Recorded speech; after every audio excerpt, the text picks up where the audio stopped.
So, good afternoon. This Afternoon. is Eddie. He's come highly recommended by Rough Dog. Right. Tom Wainwright as well, who's a Wainwright, good friend. Yeah. And quite a few people, actually. You seem to be a bit of a face on the... I've got a face, that's for sure. I've That's got what I one say. as My memory's We've not. got something in common. Yeah, my memory's not so great, I'm afraid, but I'll do my best. I'll do my best. Thanks for having me, by the way. No, you're welcome. So, when did you start going out in town? Well, it's a bit complicated, really. There's a bit of a run up to it. My mum and dad, they own newsagents. They are paper shops, and I grew up in Handforth, Handforth. But then, as soon as I turned 16, we were living in Oldley Edge. They had a newsagent in Oldley Edge at the time. As soon as there was no, got to remember this was like the 80s in Manchester, and I had a job briefly at HMV in town on Market Street, and I got sacked from that. I've been sacked from every single job I've ever had. So there wasn't a lot of work around, so I moved down south for a bit. So that was in 1986. So I was living down south for a bit, but I still kept in touch with friends in Handforth and Manchester.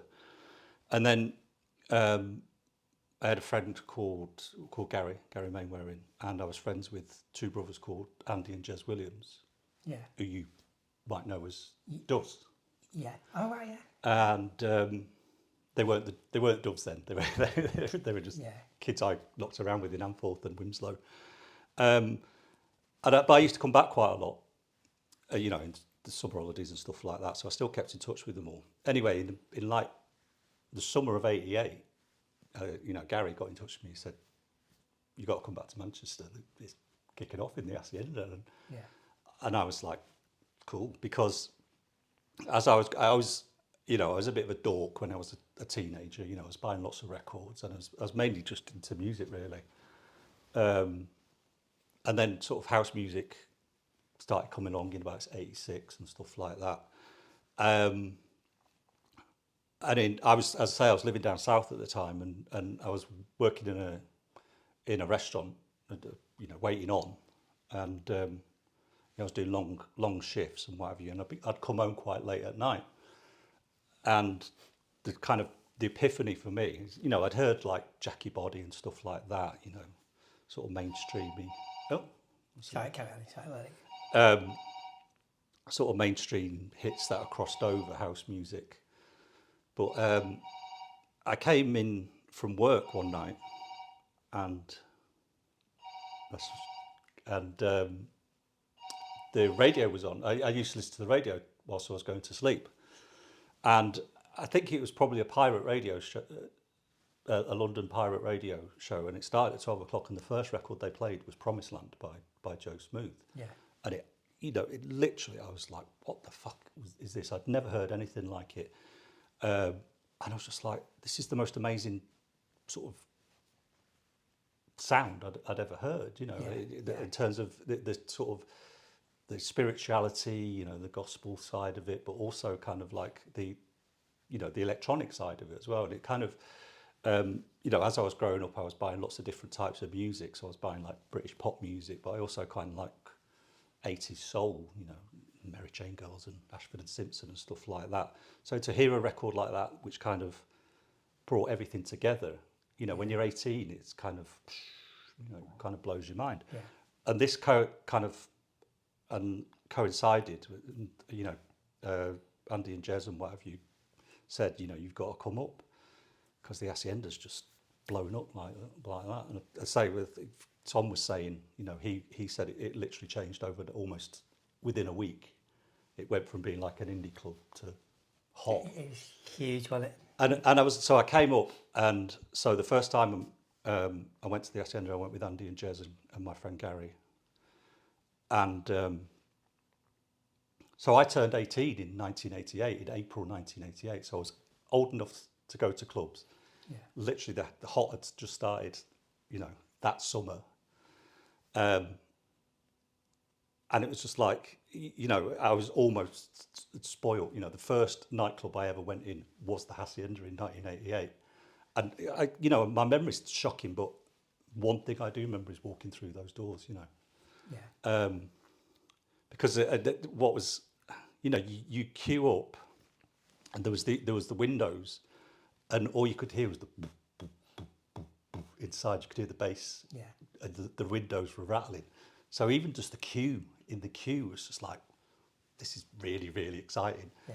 And then you walked in, and as many viewers will remember, they had the abattoir curtains, the big abattoir curtains. So as you walked in, you didn't actually get the full effects, but you went through the abattoir curtains, and it just like, like a blast of hot air, and just to an 18-year-old who grew up in Handforth, it's just like absolutely mind blown. And because I was living down south, the south didn't get house music, it was rare groove and all that shit. So, I had been to a few raves, acid house raves, but it was all because it was down south. It was a bit mixed up, it wasn't just house music, it wasn't dance music. So, it sounds really, really cheesy, but literally when I walked in, my life changed forever. It was just like, this is it. This is where my life was leading to. Yeah. And that was it. Within weeks, I moved back to Manchester. Yeah. It was like, this is where I want to be. This is where I want to be.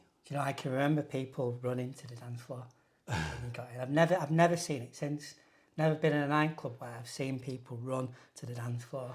Well, I kind of got a bit of a reputation of being the first on the dance floor because I was, a proper giddy. You wouldn't think of it. Look at me now, I'm a grumpy old man, but I was so. Can't imagine you running now. I can't run. I can't imagine me running now. So excitable.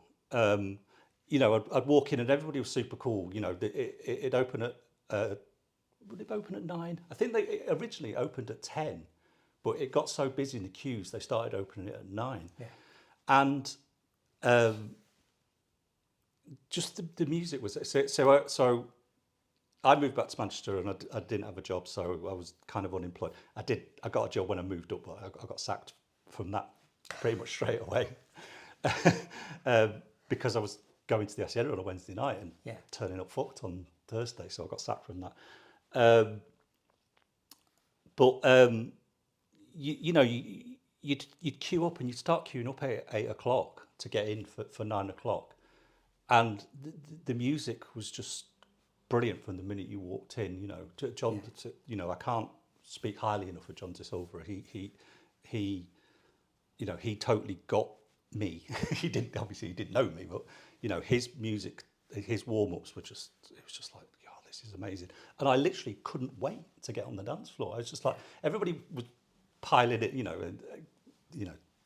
when it early doors and everybody was cool and standing around. It's like, no, fuck this, I want to get on it, I want to get on it straight away. So I was often on the dance floor pretty early on, because John used to play some really brilliant music early on, really into, used to play Yama Be There by James Ingram early doors, and Set Fire to Me and stuff like that, and which I'd never heard in a club before, and and just the whole sensory experience of the Hacienda was amazing as well. I'd never seen anything like it, experienced it. And as I said, I was kind of spoiled. The first nightclub I ever went in was the best nightclub in the world, just the architecture and the I have to say the sound system early on wasn't great. No. It got better. Everyone's saying that. It got better. But just everything, the visuals they used to show on the screens and the lights and stuff Clockwork Orange. Yeah, and then all the surrealist stuff, you'd be tripping your nuts off and you'd be looking up and you'd see this eyeball being sliced open and it's just like, whoa. And sometimes you just get, you just find yourself gawping at the visuals on the screens above like that. Yeah. And they didn't, the people who did the lights were very clever. They were very tuned in, they knew when to put the lights on, there was little, just a few lights, but then when the dance floor. So it was a pretty mind-blowing visual audio experience, and then of course the drugs, which kind of took it to another level. I mean, when I very first started going, I was so giddy and buzzing off it so much, I really didn't feel the need to drugs. I was just because I was into the music so much. The music. Again, it sounds really cheesy. The music kind of got me high, and the atmosphere was, it's just it got. But then I discovered drugs, and it's just like, oh yeah, this is this is the next level. Yeah. The music was hypnotic though, wasn't it? Like when you said you could We- probably do it without drugs on its own. It was. Well, you say that, but I think the beauty, especially on Wednesday nights, is there was quite a mix of music. It wasn't acid house, you know. By '88, so when acid house had kind of, you know, matured really. I always think of acid as like pre-'88, really. Yeah. You know, acid tracks and stuff like that. And I don't, you know, remember really hearing a lot of acid records or trance type of things because you know the you know Mike and John would play a real mix of music, you know, Young MC and stuff like that, and there'd always be a slow dance at the end, and so you'd hear a lot of different types of music, and so you know it wasn't like you know it wasn't like 2 hours of just acid trance or you know but you know I have to admit I wasn't really a big E head. I was very much into my acid, which was mainly driven by because I had no money. Because you got to remember, like ecstasy was like £15 at the time, and I was on the dole, and I was living in Eccles, and you know, you get the bus into town, which was like I don't know, at the time it was like 50p or something like that. Yeah. You'd pay in, which was about £2 or £3. You'd get a trip, which was about £2 or £3, and you just drink water all night. Yeah. And then I'd walk home. I'd walk home from town because I didn't have any, because I was on the dole, and at the time it was like £28 a week or something like that. Yeah. So you know you could have the best night of your life on a fiver, basically. And as I said, it was usually tripping, so I used to have to walk, and there was no night buses, so I'd walk back from town to Eccles to try and. So you walk all the way from town to Eccles? Yeah, every Wednesday, yeah. That's Because I tried cycling in. And I used to stash my bike, which is where G-Mex is now. When G-Mex, underneath G-Mex, I used to lock my bike up in there and go to the Hacienda. Well, I only did that a couple of times because cycling, it's not a good idea. I did that. Cycling when you're tripping at 3 o'clock in the morning isn't a good thing to do. So I know we had, I think they were called Diamonds, and they had ketamine in. And then I had like a lot, probably about 3 or 4 in the Hacienda. And then, for some reason, my mate had a bike on him. And we rode home to his flat in Didsbury with me on his handlebars. Yeah. I don't know how he did it. Well, we did it the M602 here. It was dead. And one night I cycled down the M602 back to Eccles. I was cycling as fast as I possibly could, so I didn't want to get caught. But to say that was just stupid things you used to do when you were off your head. But, yeah. Everyone tells me that you drove a lot of the DJs. Yeah, that was kind of I just fell into that really. So you had Tom on the other way. So my 2 oldest friends are people I met at the Hacienda. Jackie Pop, who also lives in Eccles. I kind of met her like within 2 weeks of moving to Eccles, and you know which kind of feels weird now to say this, but the community was so small. You could spot kindred spirits, you know, people who go to the Hacienda, because we looked a little bit different, you know what I mean? Especially in Salford and Eccles, you know, we were the freaks. You know, I had long hair, believe it or not, and you know, wore daft clothes and stuff like that. And I saw Jackie, and I was just like, she's a fellow traveller, you know. She's. And then I found out she lived just around the corner in Eccles, so we became friends very early on, and I'm still friends with her to this day. And the other one was Tom, and so I got to know Tom in a very weird way. He's like, I was moving into a flat in Eccles, but it wasn't ready. But my mum and dad had a newsagent in Didsbury, and it had a flat above it. It wasn't a flat; it didn't have any running water or anything. But whilst I was waiting for my flat to be ready, I lived above the shop in Didsbury. So I used to get the night bus back from the Hacienda on a Wednesday, and it was me, Tom, and a girl called Carlotta. They were the only 2 people in Didsbury who went to the Hacienda, but we didn't talk to each other. Tom sat at the back, I sat at the front, and Carlotta sat in the middle. So I recognised Tom from the night bus because he lived in Didsbury. Yeah. So I recognised Tom from the night bus. And as I said, it was just like, you'd see people around town who you'd seen in the Hacienda, and you'd like, give them a knowing nod. So then Tom started working in Dry, and nothing's changed. We still bicker now to this day. He used to work on the back bar in Dry, and I used to go in on a Sunday night, and it was quiet, and we'd bicker about music and stuff like that. And he was working on the back bar, and I was in there on a Sunday night, coming down from the weekend, and we became friends from that. And then I started working in Dry, but not at the same time as Tom. Tom had already started DJing at the Hacienda, but I was working in Dry. So Tom was doing Saturday nights, and he used to do like a warm-up set in Dry on a Saturday night before he went to the Hacienda to warm up at the Hacienda. He'd do like 7 till 9 or something like that. Anyway, I was always the designated driver. I had access to a car. So Tom needed to get from Dry to the Hacienda. And, I said to Leroy, can I run Tom down to the Hacienda? And he was like, yeah, of course you can. So I used to drop him off at the Hacienda, and I'd come back and finish my shift at Dry. So this became kind of a regular thing. I'd just run him backwards and forwards between Dry and the Hacienda. Anyway, one night, he had another gig in, I think it was Leicester or something like that. And he said, can you drive me to Leicester? I was like, yeah, fuck yeah, let's do it. And then that was it then. And, Tom's career was kind of taking off. Yeah. And he was getting lots of gigs. And I say I had access to a car, and I wasn't a drinker back then, so I was pretty sober. So I was always up for a drive, I was always up for an adventure, and Tom was a friend, and I kind of liked the music he was playing as well, so it was cool. So I started driving for Tom. So that was kind of the early 90s, I suppose. When Tom was doing the Hacienda, so I'd either pick him up from the Hacienda after he warmed up, and then we'd shoot to Leeds or something like that, and he'd do another gig. So it's all very exciting and that. But then I got a job at Cream in Liverpool in the mid-90s. So I kind of had to retire, but Tom was driving himself a bit more there then anyway. Anyway, I got sacked from the job in Cream as well. so I came back to Manchester. What was you doing at Cream?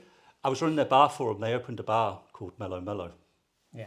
And because I'd worked in Dry, I somehow convinced them that I was capable of running this bar for them in Liverpool, and I clearly wasn't.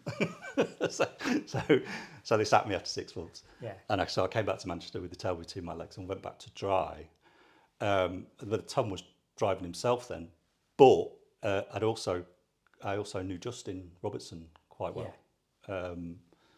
I've been friends with him, and his career was taking off in the mid-90s as well. Yeah. I think I'd driven for him a couple of times here and there while I was still doing Tom. And Justin said, well, I need a driver. So then I did a few years with Justin, and then Justin moved to London. And then the Unabombers, in the sort of the late 90s, early noughties, their career was taking off. So I did the Unabombers as well for a few years, and then I started a family, and I couldn't do it. But if I wasn't driving for them,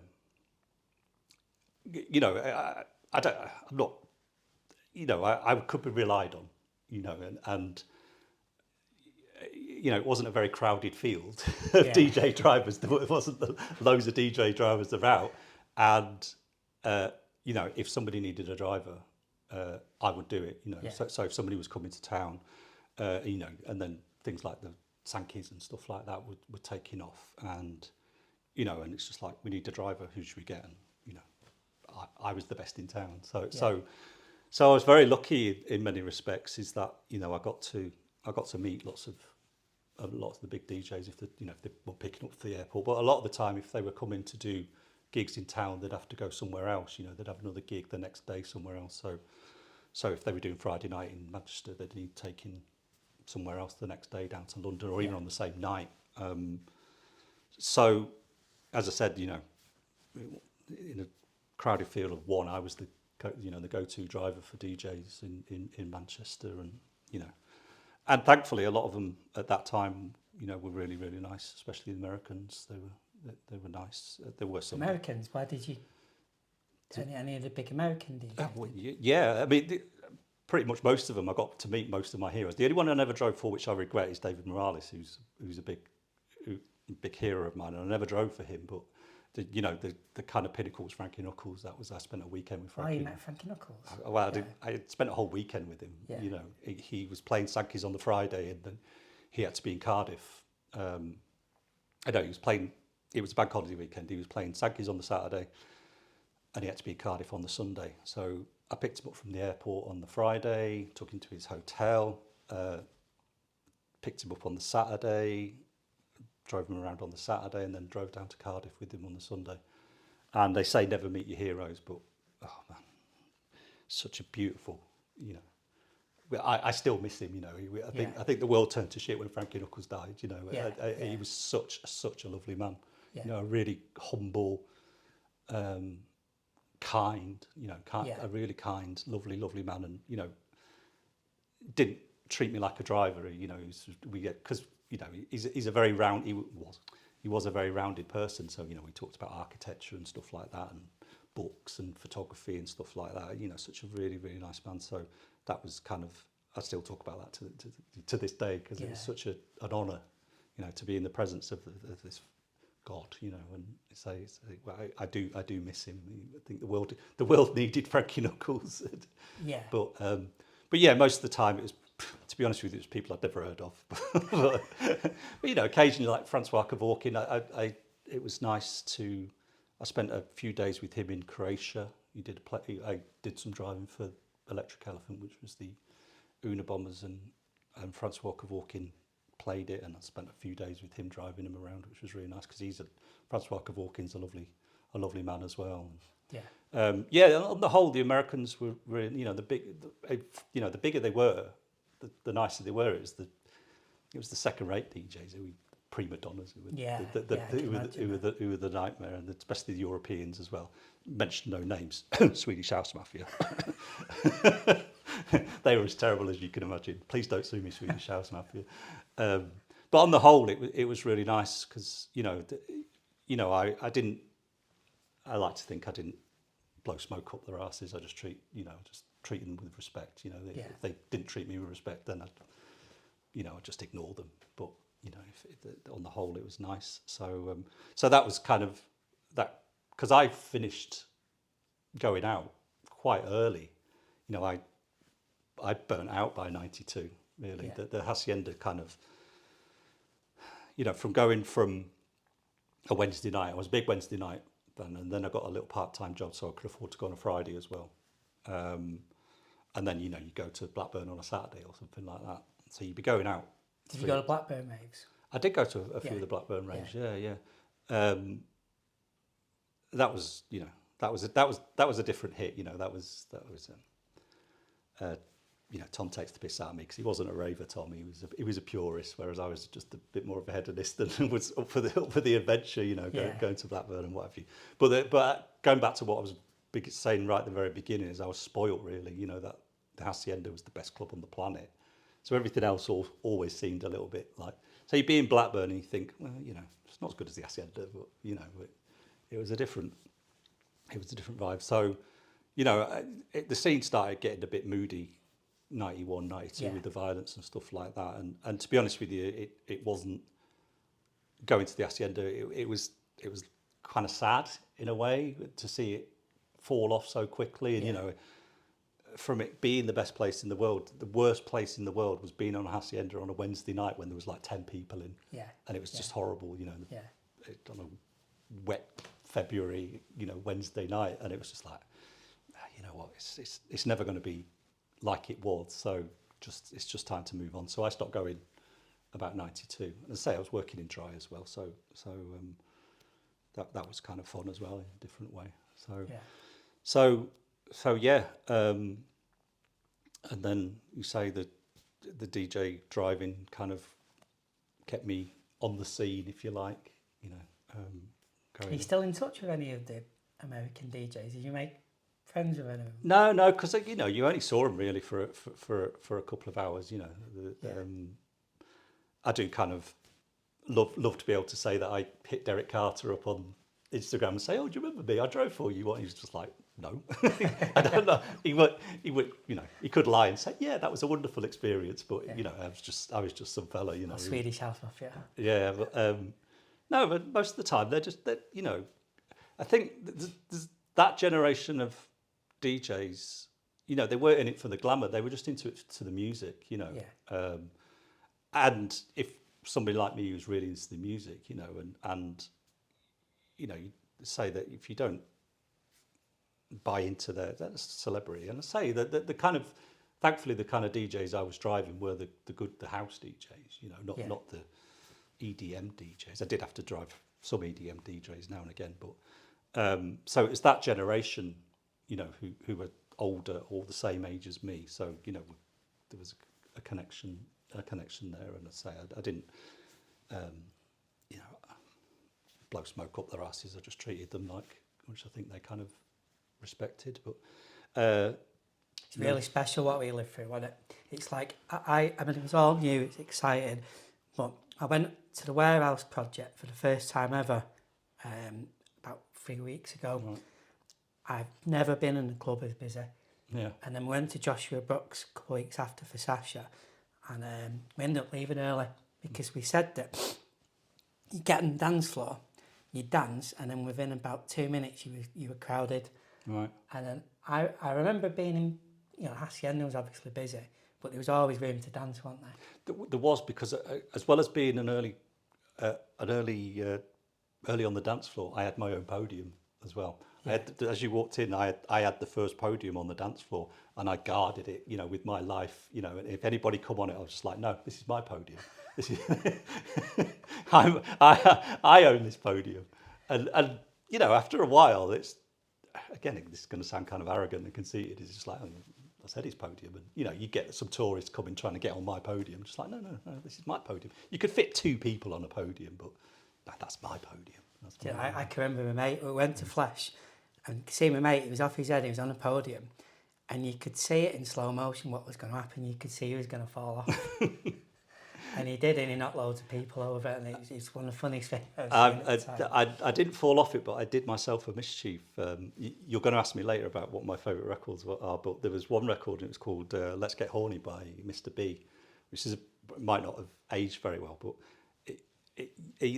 whoever played it, it was either John or Michael, something like that, and they used to play it. It was like a 12 o'clock record, and it's a big scream up like piano thing, and it just used to take, and it used to drive me insane, this record. Yeah. And there was one night I was so off my head, and I was dancing so hard, I think I pulled a muscle, you know. So I was like, yeah, I was like, ah. A rave injury. A rave injury, yeah, because of this record just took me, pushed me over the edge, yeah, for my, yeah, but you know, people found their niches in the Hacienda. You know, notoriously you had all the people underneath the balcony, you know, all the Happy Mondays, and you know, I used to quite like the bit near the curtain, near the loading bay. So just off the dance floor. If I wasn't on the podium, I didn't really like the dance floor for reasons, you know, because you know, I like space around me as well. I don't like being crowded out. So, you know, I would find a place where, you know, it was a little bit quiet and I could have a little dance. And as I said, I was in my head a lot as well, because I didn't really do a lot of ecstasy, so there wasn't a lot of hugging going on and all that. Because you know, with acid, you're kind of in your head a bit, and just like, don't touch me, I'm tripping. And it was all, yeah. So, which I don't have any regrets, but it's weird. It's like, because I was doing a lot of acid, I kind of missed out on lots of things, you know. Probably didn't get as laid as much as perhaps I could have done because I wasn't doing ecstasy. But yeah, it was funny. So it was kind of, even within, it was you know, as a community. But I think, you know, you could do that. You know, you could. Eddie's a trip head, but you know, you weren't alienated because you were a triphead. You know, I hung around with people who did lots of different things. People who didn't do any drugs at all. People who did ecstasy. People who were drinkers. You know, it was all it was a mix. And and then people, you know, a lot of people moved down to London and stuff like that. So I lost touch with. But you know, it is true. I mean, as I said right at the beginning, I was really, really lucky. I turned 18 in 1988.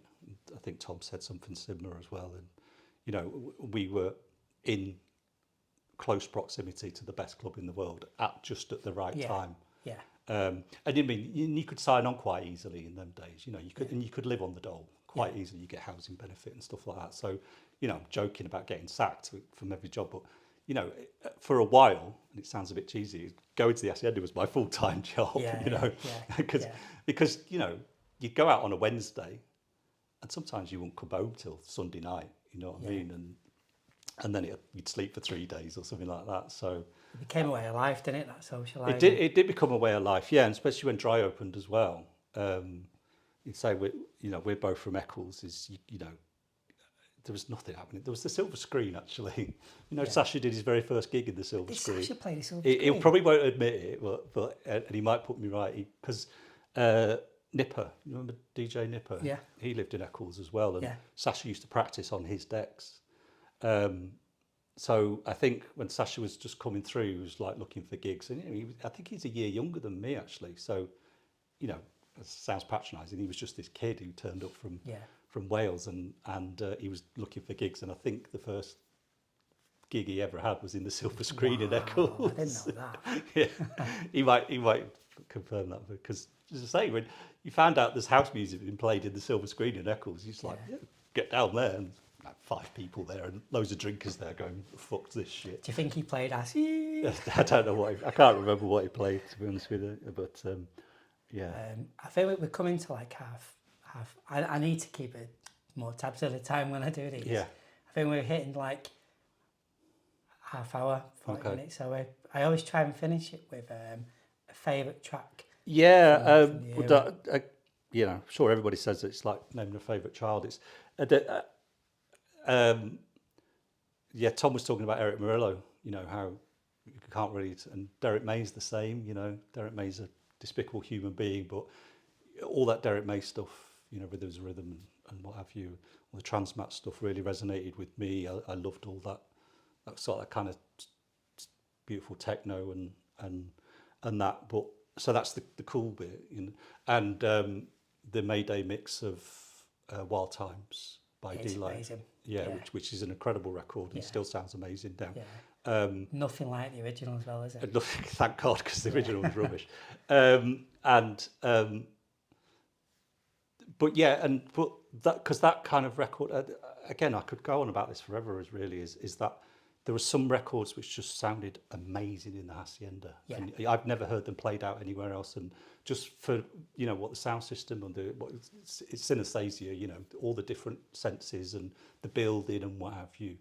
Just some records just sounded amazing in the Hacienda. All the Clivels and Coles stuff, you know, Seduction and stuff like that, and Get Dumb, and but then there's like the kind of cheesy ones like Mr. B, Let's Get Horny was very special, but the FBI Project, you know, Rich in Paradise, you know, it's a cheesy Italian record, but it was fucking massive in the Hacienda and it just sounded amazing.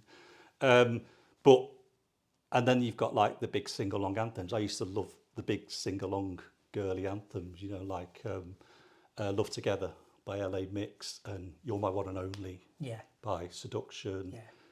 And Kaisha Jenkins, I Need Somebody. Yeah. You know, you know, I'm not afraid to admit it. Sometimes I was in tears, you know, just singing along to it and at the top of your voice, and you know, nobody would take the piss out of you that you were singing, I need somebody. Yeah. So, you know, there was, you know, I don't think there's any particular, but say You're My One and Only by Seduction is a pretty special one for me, but say Wild Times maybe by, if it wasn't Derrick May, but and Rich in Paradise. To say, I kind of heard it the other day, and you know, a lot of those Italian ones don't really stand the test of time, but just the memories of that record I remember I was stood in the Hacienda one night, and this is when coach parties were coming in from Stoke and stuff like that, and it was proper weird. It was the coach driver who obviously brought this coach trip up from somewhere was stood in the Hacienda, you know, and he had like a uniform on, and I think Richie Paradise, you know, dun, dun, dun, dun, dun, dun, dun.